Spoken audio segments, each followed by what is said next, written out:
there. Welcome to Stories with Grandma Joan. I'm so glad you came. Today we're going to read Chapter 4 of The Road to Oz by Frank L. Baum, and the name of the chapter is King Dox. It was amusing to note the expression on the face of King Dox as he looked the boy over. From his sailor suit, his sailor hat to his stubby toes and shoes, it was equally diverting to watch Button-Bright stare at the king in return. No fox had ever beheld a fresher, fairer child's face, and no child had ever before heard a fox talk.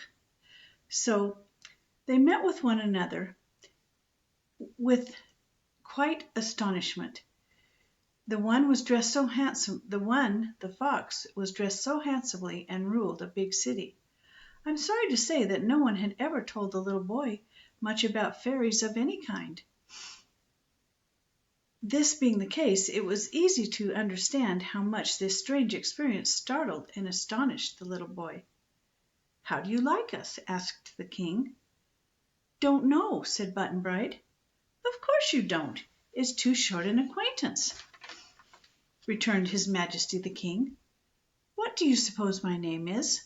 "Don't know," said the little boy. "How should you?" "Well, I'll tell you. My private name is Dox, but a king can't be called by his private name. He has to take one that is official. Therefore, my official name is King Renard IV. Renard with the accent on the Ren." "What's a Wren?" asked Button-Bright. "How clever!" exclaimed the king, turning a pleased face toward his counselors. "This boy is indeed remarkably bright." "What's Wren?" he asked. "And of course Wren is nothing at all by itself." "Yes, he's very bright indeed," said the king. "That question is what your Majesty might call foxy," said one of the counselors, who was himself an old gray fox. "So it is," declared the king. Turning again to Button-Bright, he asked, "Having told you my name, what would you call me?" "King Dox?" asked the boy. "Why?" said the king. "'Cause Wren is nothing at all," was the reply. "Good, very good indeed," said the king. "You certainly have a brilliant mind. Do you know why 2 and 2 make 4? "No," said Button-Bright. "Clever, clever indeed," said the king. "Of course you don't. Nobody knows why. We only know that it's so, and can't tell why it's so." "Button-Bright, whose curls and blue eyes do not go well with such wisdom," said the king. "Those eyes of yours, they make you look too young and hide your real cleverness. Therefore, I will do you a great favor," said the king to the little boy. "I will confer upon you the head of a fox, so that you may hereafter look as bright as you really are." As he spoke, the king waved his paw toward the boy, and at once the pretty curls and beautiful round face and his big blue eyes were gone, while in their place a fox's head appeared upon Button-Bright's shoulders, a hairy head with a sharp nose and pointed ears and keen little eyes. "Oh, don't do that!" cried Dorothy, shrinking back from her transformed companion with a shocked and dismayed face. "Too late, my dear. It's done," said the king. "But you also shall have a fox's head if you can prove that you are as clever as Button-Bright." "I don't want it. It's dreadful!" she exclaimed, and hearing this verdict, Button-Bright began to cry just as if he were still a little boy. "How can you call that lovely head dreadful?" asked the king. "It's a much prettier face than he had before, in my opinion, and my wife says I'm a good judge of beauty. Don't cry, little foxy boy. Laugh and be proud, because you are so highly favored. How do you like the new head, Button-Bright?" asked the king. Don't know," sobbed the boy. "Please, please change him back again, your Majesty," begged Dorothy. King Renard IV shook his head. "I can't do that," he said. "I haven't the power, even if I wanted to. No, Button-Bright must wear his fox head, and he'll be sure to love it dearly as soon as he gets used to it." Both the Shaggy Man and Dorothy looked grave and worried, for they were sorrowful that such a misfortune had overtaken their little friend. Toto barked at the fox boy once or twice, not realizing that it was his friend, who now wore the animal head. But Dorothy cuffed the dog and made him stop. As for the foxes, they all seemed to think Button Bright's new head was very becoming, and that their king had conferred a great honor on this little stranger. It was funny to see the boy reach up to feel his sharp nose and wide mouth, and cry afresh with grief every time he did. He wagged his ears in a comical manner, and tears were in his little black eyes, but Dorothy couldn't laugh at her friend just yet, because she felt so sorry for him. Just then 3 little fox princesses, daughters of the king, entered the room, and when they saw Button Bright, one exclaimed, "How lovely he is!" and the next one cried in delight, "How sweet he is!" And the third princess clapped her hands with pleasure and said, "How beautiful he is!" Button Bright stopped crying and asked timidly, "Am I?" "In all the world there is not another face so beautiful," declared the biggest fox princess. "You must live with us always and be our brother," said the next. "We shall all love you dearly," said the third. This praise did much to comfort the boy, and he looked around and tried to smile. It was a pitiful attempt, though, because the fox face was new and stiff, and Dorothy thought his expression more silly than before the transformation. "I think we ought to be going now," said the Shaggy Man uneasily, for he didn't know what the king might do unto his head next. "Don't leave us yet, I beg you," pleaded the king. "I intend to have several days of feasting and merrymaking in honor of your visit."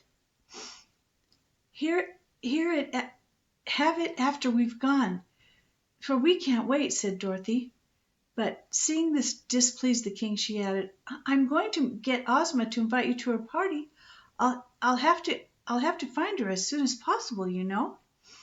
In spite of all the beauty of Foxville and the gorgeous dresses of its inhabitants, both the girl and the Shaggy Man felt they were not quite safe there, and would be glad to see the last of it. "But it is now evening," said the king, "and you must stay with us until morning anyway. Therefore, I invite you to be my guests at dinner, and to attend the theater afterward, and to sit in the royal box. Tomorrow morning, if you really insist upon it, you may resume your journey." They consented to this, and some of the fox servants led them to a suite of lovely rooms in the big palace. Button Bright was afraid to be left alone, so Dorothy took him to her own room, while a maid fox dressed the little girl's hair, which was a bit tangled, and put some fresh ribbons in it, and another maid fox combed the hair on poor Button Bright's face and head and brushed it carefully, and they tied a pink bow to each of his pointed ears. The maids wanted to dress the children in fine costumes of woven feathers, such as all the foxes wore, but neither of them consented to that. "A sailor suit and a fox head do not go well together," said one of the maids, "for no fox was ever a sailor that I can remember." "I'm not a fox!" cried Button Bright. "Alas, no," agreed the maid, "but you've got a lovely fox head on your skinny shoulders, and that's almost as good as being a fox." The boy, reminded of his misfortune, began to cry again. Dorothy petted and comforted and promised to find him some way to restore him to his own head. "If we can manage to get to Ozma," she said, "the princess will change you back to yourself, and in half a second, so just wear that fox head a little bit longer if you can, dear, and don't worry about it. It isn't nearly as pretty as your own head, no matter what those foxes say, but you can get along with it for a little while, can't you?" "Don't know," said Button Bright doubtfully, but he didn't cry any more after that. Dorothy let the maids pin ribbons to her shoulders, after which they were ready for the king's dinner. When they met the Shaggy Man in the splendid drawing room of the palace, they found him just the same as before. He had refused to give up his shaggy clothes for new ones, because if he did that he would no longer be a Shaggy Man, he said, and he might have to get acquainted with himself all over again. He told Dorothy that he had brushed his shaggy hair and whiskers, but she thought he must have brushed them the wrong way, for they were quite as shaggy as before. As for the company of foxes assembled to dine with the strangers, they were most beautifully costumed, and their rich dresses made Dorothy's simple gown and Button-Bright's sailor suit and the Shaggy Man's shaggy clothes look rather commonplace. But they treated their guests with great respect, and the king's dinner was a very good dinner indeed. Foxes, as you know, are fond of chicken and other fowls, so they served chicken soup and roasted turkey and stewed duck and fried grouse and broiled quail and goose pie. And as the cooking was excellent, the king's guests enjoyed the meal and ate heartily of the various dishes. The party went to the theater, where they saw a play acted by foxes dressed in costumes of brilliantly colored feathers. The play was about a fox girl who was stolen by some wicked wolves and carried to their cave, and just as they were about to kill her and eat her, a company of fox soldiers marched up and saved the girl and put all the wicked wolves to death. "How do you like it?" the king asked Dorothy. "Pretty well," she answered. "It reminds me of one of Mr. Aesop's fables." "Don't mention Mr. Aesop, I beg you!" exclaimed King Dox. "I hate that man's name. He wrote a good deal about foxes, but always made them out cruel and wicked, whereas we are gentle and kind, as you can see." "But his fables showed you to be wise and clever, and more shrewd than other animals," said the little girl thoughtfully. "So we are. There is no question about our knowing more than men do," replied the king proudly. "But we employ our wisdom to do good instead of harm, so that horrid Mr. Aesop did not know what he was talking about," said the king. They did not want to contradict him, because they felt he ought to know the nature of foxes better than men did, so they sat still and watched the play, and Button-Bright became so interested that for the time being he forgot that he wore a fox head at all. Afterwards they went back to the palace and slept in soft beds stuffed with feathers, for the foxes raised many fowl for food and used their feathers for clothing and to sleep upon. Dorothy wondered why the animals living in Foxville did not wear just their own hairy skins, as wild foxes do.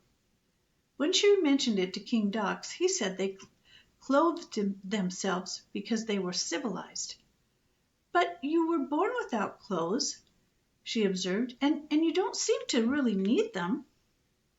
"So were human beings born without clothes," the king replied, "and until they became civilized they wore only their natural skins. But to become civilized means to dress as elaborately and prettily as possible, and to make a show of your clothes so your neighbors will envy you. And for that reason both civilized foxes and civilized humans spend most of their time dressing themselves," he said. "I don't," said the Shaggy Man. "That is true," said the king, looking at him carefully. "But perhaps you are not civilized, Shaggy Man." After a sound sleep and a good night's rest, they had their breakfast with the king and then bade his majesty good-bye. "You've been kind to us, except poor Button-Bright," said Dorothy, "and we've had a nice time in Foxville." "Then," said the king, "perhaps you'll be good enough to get me an invitation to Princess Ozma's birthday celebration?" "I'll try," she promised, "if I see her in time. It's on the 21st, remember," he continued, "and if you'll just see that I'm invited, I'll find a way to cross the dreadful desert into the marvelous land of Oz." The king went on, "I've always wanted to visit the Emerald City, and I'm sure it was fortune that you arrived here just when you did, you being Princess Ozma's friend and able to assist me in getting the invitation." "If I see Ozma, I will ask her to invite you," she replied. The Fox King had a delightful luncheon made for them, which the Shaggy Man shoved into his pocket, and the Fox Captain escorted them to an arch at the side of the village opposite the one by which they had entered. Here they found more soldiers guarding the road. "Are you afraid of enemies?" asked Dorothy. "No, because we are watchful and able to protect ourselves," answered the Captain Fox. "But this road leads to another village peopled by big, stupid beasts, who might cause us trouble. trouble if they thought we were afraid of them," he said. "What beasts are they?" asked the Shaggy Man.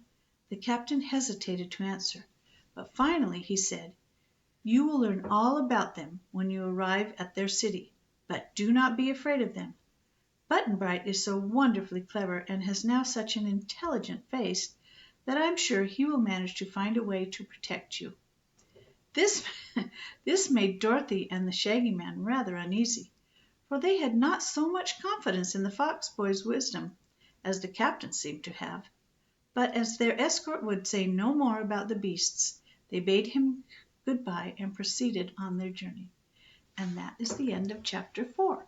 Next time we will read chapter 5, The Rainbow's Daughter. Have a wonderful day. Bye-bye.